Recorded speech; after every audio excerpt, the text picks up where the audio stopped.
Welcome to the Service MVP podcast. And my name is Joe Crisara, America's service sales coach. And today we have a very special guest, one of the founders and owners and the CEO of Service MVP, one of my very, very best friends, my bestie, actually, somebody who is long overdue to be on this podcast. Her name is Julie Crisara. Julie, welcome to our show here today, and thank you for making it with us here today. Well, thank you for having me on the show here today, Joe. I'm really looking forward to our discussion. Yes, well, today is a very special day because, I think it's important that you get to put your vision out there because, you've always said that you're in the business of making stars, not being one yourself. And, definitely you typify that attitude because I call it servant leader, and that the fact that you make sure everybody has everything they need to do their job correctly here at Service MVP and all the contractors around the world too. Now, Julie, why don't you start? The subject that Julie's going to talk about today is a really important one. She's going to talk about how we can build the employee's brands, the personal brand of the employee within a service business. So if you're an owner, we'll show you how to put your employees in the forefront. And if you're an employee, to show you how to build your personal brand within your company. Julie, why don't you start by telling us a little bit about how you got started in the service business and why you're so passionate about doing service. Go ahead. Well, truthfully, my family has been in the blue collar business, service businesses since before I was born. So it's kind of in my blood, really going back all the way to my great grandfather, who was a construction worker, had his own business out of the Chicagoland area, used to go and build homes and churches and office buildings, along with my grandfather, who worked with him too. And after all that, my grandmother decided to get into a service business too and started a cleaning business. She would go with her sister along after my grandfather, my great grandfather, and clean up all the mess that they made while they were there. So when people moved into these new places, a new church or a new office building or a new home, that it was nice and clean and they weren't getting a whole messy entrance, the first impression as they walked into these places. So from there, really, I've just always kind of been in there. I always kind of helped with the cleaning service, had done that for many years with my family from about the time I was 9, anything from cleaning people's homes to cleaning offices. I've been in retail and worked customer service, been in the HVAC and plumbing business with you for many years. And now, of course, Service MVP, getting to help not only service business in the HVAC and plumbing business, but electrical, roofing, solar. We're kind of spreading out, garage door, all these other industries that we're talking to, and hopefully being able to help them to discover how they can serve their clients, but also their own employees as well. And this is one of those subjects that I think is going to really help service their employees out there and get their brand out there at the same time. Well, this is definitely a unique subject, Julie, because like I said, you're talking about here on creating stars in your company and making sure that people get acknowledgement, not just privately, but publicly. Talking about building your employees' personal brand. Julie, why is this such an important subject for you to cover today? And why do you believe in this so much? Yeah, well, truthfully, I mean, there's no better time to talk about this right now. The way this particular month with March Madness going on, you have college athletes who have been for years saying that they deserve some kind of compensation for their stardom that they get out there. So going back to, the Supreme Court ruling in 2021, to the NCAA changing, getting rid of most of the restrictions on what college athletes can earn out there with their own names. And now you have actually 2 House bills that are up for review right now currently. So there's really no better time, I think, to even, begin to think about this, as I'm sure a lot of people have. And as I was doing a little bit of reading, there was a head of brand marketing, Sam Weber at Open Doors, who said for 99% of the players in this tournament right now, like this week as March Madness started, this is the most marketable they will ever be for the rest of their entire lives. This is the opportunity when they get to show themselves off, show their skills off, and there are businesses lining up in order to look for that star that's going to break out. Anyone from Dunkin' Donuts to BMW to, of course, going back to Cheerios or any Wheaties, every single company out there that has a product that they want to market, they're looking for these stars right now and want to pay them for their name and their brand that they have. So the opportunities for marketing employees really has never been better in our history at all, and can really benefit everybody, both the employee and the company in marketing your brand. Yeah, I guess that's the thing about it. The rising tide floats all the ships, right? If you have star players on your team and you're able to promote those star players, well, the team looks like a championship team. So, Julie, can you tell us why building employees' personal brands is important, not just to the employee, but also to the business? Tell me some of the benefits that you can get as a business owner, like we've done here. You've done a great job here of making sure people like Danny or Mike Busher or Mike, people here who work here, you've done a great job of putting them as in the forefront of the stardom as well. Tell us why it's important to the business. How's the business benefit? Yeah, well, building the personal brands for employees really can be beneficial in several ways, right? And it's truthfully, it's a work in progress, because even myself have had some doubts about things. So, but first, it can really help establish the credibility and the expertise of your business in the industry that you're in. So for us, as you mentioned, Danny with us taking over the live events training, doing total immersion, doing the performance coach training, doing the CSR and dispatch boot camp training. If we were going to have him take over, we had to be able to show some credibility there that he has. And it's turned out that by helping build his brand, by getting his name out there in front of people, that's the best way to do that. And they love him. I mean, the benefit has paid off to the extent of we have certain clientele like Peterman Brothers, who is asking for Danny to do all their training for the rest of the year here in our Los Angeles branch. So building that brand really is going to establish the credibility and expertise. Second, it's going to help retain those talented employees, right? Danny is a talented person. Mike Busher is a talented person. Michael Munoz is a talented person. I want to keep them. Shreya, a talented person. I want to keep them here working for us forever if I possibly can. And this is one way that we're going to be able to show them that we appreciate them, encourage them to grow and to develop within our organization. And those are just a few of the people. I say that because of the forward-facing front kind of out there, but a few of the people. And then lastly, really, I think it helps create that brand ambassadorship.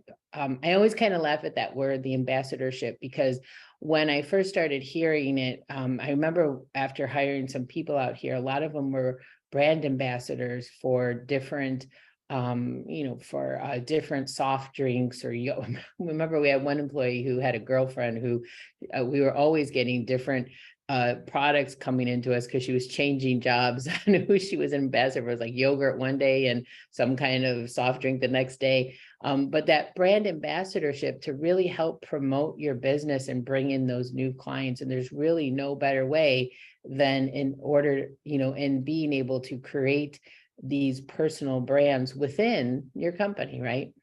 There's the aha moment right there, right? Everybody, the golden nugget is that instead of having a watered down effect to say, hey, the whole company is an expert at something, it kind of waters it down. When you say this person is specifically an expert at this, what he does or she does, she's our customer service expert in a way. It holds a job standard that really the employee has to live up to. And number two, it tells you that the company's not afraid of making sure that you get to know our people, that our people we want you to get to know them. And we want to be transparent with the public. I think that's what everybody wants to know is like, who is the person I'm hiring to come into my house or to work with my team? I think you've done a great job with that, Julie. So Julie, Well, Oh, go ahead. I'm Sorry. sorry, I'm going to add to that point there. I mean, that's a really good point that you're making there. And the truth is your employees are the ones who are right there in front of your customers. I mean, we know what happens when a customer complains. It always comes back to owners in the company, but the employees are the first ones out there in front of those customers, whether you're in a service business or you're in a coaching business like ours, they're the ones out there. So they're the ones who are forward facing the customers every day. And those customers want to know that these guys are experts. And I'm going to bring out a fifth thing there too, which I didn't really think about before until we just started talking about it. But at some point, if you're looking to grow your business, you can't do it all, or you're looking to sell your business. You can't do it all. Your business is worth much less if I'm the only person in the business who can do everything. So if Joe Crisara was the only person who could teach total immersion, really, I don't know that we'd ever be able to get out of it then at any point, or even pass it down. Let's say we wanted to pass it down to Wyatt. We'd never be able to even do that, because once Joe Crisara goes, there'd be no one else to continue that work. So it's so important to develop your people, to be able to have them, to give them these personal brands in order just to keep the business going on, whatever your end game is, whether it's to keep it, to sell it, to grow it, to pass it on to children, whatever your end game is. If you're not developing those people internally and developing their own personal brands, you won't be able to really do that effectively in the long run. Amen. That makes basically there's a financial reason is the business is more valuable, and that's because when you have a team of stars, that's why the New York Yankees or those teams like that are the winning teams are worth much more money than they get valuated as the other teams when they wind up if they wind up passing it on to another shareholder or Yeah. whatnot. So Yeah, Julie, how exactly. how can a business start building the employees' personal brands? If it is such a good idea to share that spotlight and put your team of stars in front of the public, how can we start doing that? Tell us a little bit about that. Well, I think the first step really is to identify the expertise of each employee, right? Each employee comes to us with some kind of a history, whether it's just their family history or their work history. I always think of Chris in this situation, our onboarding coach here, right? Chris came to us, and although he initially worked at a t-shirt shop, right, doing branding, t-shirts. He also had kind of a side gig doing his comedy on the side, right? He wanted to be a comedian, or at least, it was a hobby. I'm not exactly sure how far he was looking to take it offhand. And we're able to use that. We were able to identify it as he started working for us, that this was a huge strength for us. And him being able to come on, first what started as your assistant, right? But you had him kind of entertaining people when they would first get on the Zoom meetings, with you. Then we had him doing some filling in every once in a while. You had him do little segments here and there. He was emceeing at all of our, True Grit events over the years. Then, now to the extent of where he's the onboarding coach here and training other onboarding. He was onboarding coach and now training other onboarding coaches. And he's able to use that skill that he developed with comedy, doing his comedy, and use that skill with what he's doing right now, which is either onboarding clients or training other onboarders within our company right now. And it's a skill that is just, to me, always been amazing on how, I don't know how much time or effort he puts into the back end of what he does, but when I see him do it, he makes it look like it's easy, like it Yeah. was just like he was born to do it. So first step is to identify. Once you've identified these areas, you can really start to encourage your employees to create content around these topics, right? Such as, blog posts as kind of, possibility. Social media though, for sure. So I love seeing stuff. I love when our people are putting stuff on social media, on our page on social media, as well as their own page. And then you can also encourage them to speak at industry events. I know we had Shreya, who spoke at some industry events outside of Service MVP, but we brought our whole team to speak at the True Grit event that we just had, right? Because we wanted them, we want to try to help develop them, encourage them to get out there and be seen in front of our clientele. So, and then this, not only helps to build a personal brand, but also really helps to bring that recognition into the business that overall, everybody here knows the material, that if you have a question, you should be able to go to anyone here to ask it, or at least be able to be guided to the direct person in the company, right? Right. Julie, what kind of specific strategies can a business do to build the employees' personal brands? What kind of specific strategies do Yeah, you well, have one around that? strategy would just be offer the training and development opportunities for your employees, right? So to make sure that you're training, developing them in these areas to become expertise in certain areas. As I mentioned, even with True Grit, for us, when we started doing that last year, we started getting everybody involved. Maybe not in the speaking element of it. We had some people who were involved in it, but everybody getting involved in the actual escape rooms and the challenges that we did. And when they did that, that meant that they had to learn the material that we actually taught people at that time. So training, developing them, this is going to help them, of course, develop new skills and a knowledge base, which then they're going to be able to share with others. And then you can also encourage them to network, build relationships. I loved seeing how every one of our team members is able to talk and feel very comfortable with either, an event that we're at or the people that we bring here for our events. It's like, I can tell that either through osmosis or hopefully through the training that we're giving them, that it's really helping to increase their visibility and their credibility with our clients that we have out there and prospects as well. That's really great, Julie. Is there anything else you could think of that, that any other benefits we can get from that that we can see as part of the culture? What do you think? Definitely. Well, you kind of hit the nail on the head there, because the other benefit really is creating that culture of innovation and creativity within your business.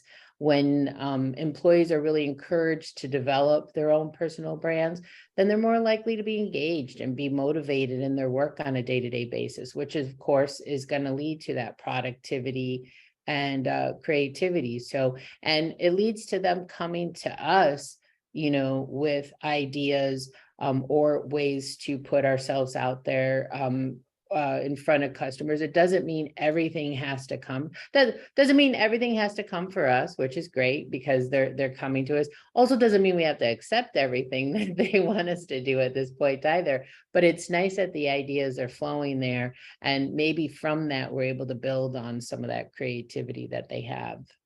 Mm. Well, Julie, this is definitely a subject that I think appeals to everybody. With the TikTok generation, everybody sort of being a star, and we had Alicia here in our company. Was like, I didn't realize she was a TikTok star until I saw her. I'm like, whoa, I got to learn from her. She can teach me what we got to do. She helped me create my brand to be better based on what I saw her do, and I think it's a synergy that I think we can learn. We're trying to always train our employees, but sometimes when it comes to this element of stardom, with today's social media, sometimes the employees can teach us a few things. Julie, what do you think of that? Oh, I definitely. I mean, I'm the worst at social media, to be honest with you. So I'm always trying to call upon them to help me figure things out. Alicia, particularly, she is our one of the ones who is a star here when it comes to social media. So I love being able to ask them, what it is that we need to do to kind of stay I don't always know ahead of the curve on social media, but at least with the times of everything that goes on, because, that's a whole other element of it. It's like you can't always know everything as a business owner, and people are going to bring other things to you that you may not even be aware of out there that are going to be able to help your business get that brand awareness that you're looking for. Yeah, I think what does it say about your company when the biggest problem is recruiting other employees? When all the current employees are out there in public saying how much they love the place, how does that impact something like recruiting, Julie? Would you say? Oh, definitely. I mean, when really right now we have no problem recruiting anybody because when somebody is interested in our business, they've seen how the rest of our employees are. It's one thing that we hear over and over again is how it seems like every employee just loves us. And in part, this is why, because we do in part let them go out there and be the star of service MVP from that standpoint. I know we like to joke, you're the Mickey Mouse, of the company, but we've created all these other brand characters out there too, who really are their stars in their own right. And they're the ones who are helping us attract and recruit other new employees, which gives us that ability to really kind of hand pick who we want to bring on and who we might not want to bring on so that we can continue to develop and give the kind of service that we really want to give our clients out there with the people we know are going to be able to do that going forward. Well, Julie, thank you for being here today. Again, man, it's always amazing when the conversation goes by so quick like it did here today. Julie, any final thoughts and we'll wrap it up here? Well, I guess, my thought as far as wrapping it up is I know a lot of people will probably be afraid, to really try to develop brands within their company. But I think if you can get yourself past that fear, what you're really going to find, and I know one of the reasons they're afraid is because it is always hard to find employees out there. But I think if you can see fit to get past that fear right now and just do this, anyways, help develop these brands, what you're going to find is you're going to have much more loyal employees who are going to want to stay with you, who are going to help want to service those customers in the way that you want really to be serviced. And I always look at it like going back to my original comparison to college or March Madness this month in the NCAA. It's one of the longest fights that have been going on for forever, really, at this point about paying college athletes.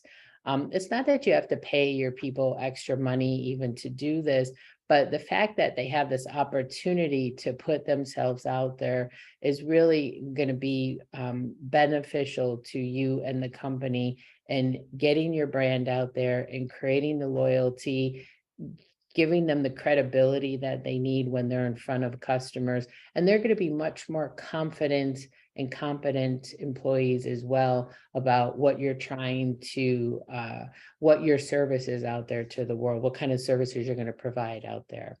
That's really some truth there, because I think a lot of times there's a negative impulse, like, what if they just build this star and they leave me? Well, I mean, if you're a college team, you don't mind if you're building stars because there's other stars coming in. Remember, like we're Yeah. not, if we're good at building stars, don't worry. If one leaves, you can just build another one. That's you keep doing it over and over. It's like a cycle, everybody. It's not like something like that employee, has a birthright to stay here forever. We have to remember, if we build that brand and we make them better, remember, we're the ones who help build it, and that's going to be noticeable to the public, and also noticeable to other future employees. Julie, thank you so much for joining us here. Everybody, have a great one. We will see you on the next Service MVP podcast. Goodbye, everybody. Bye.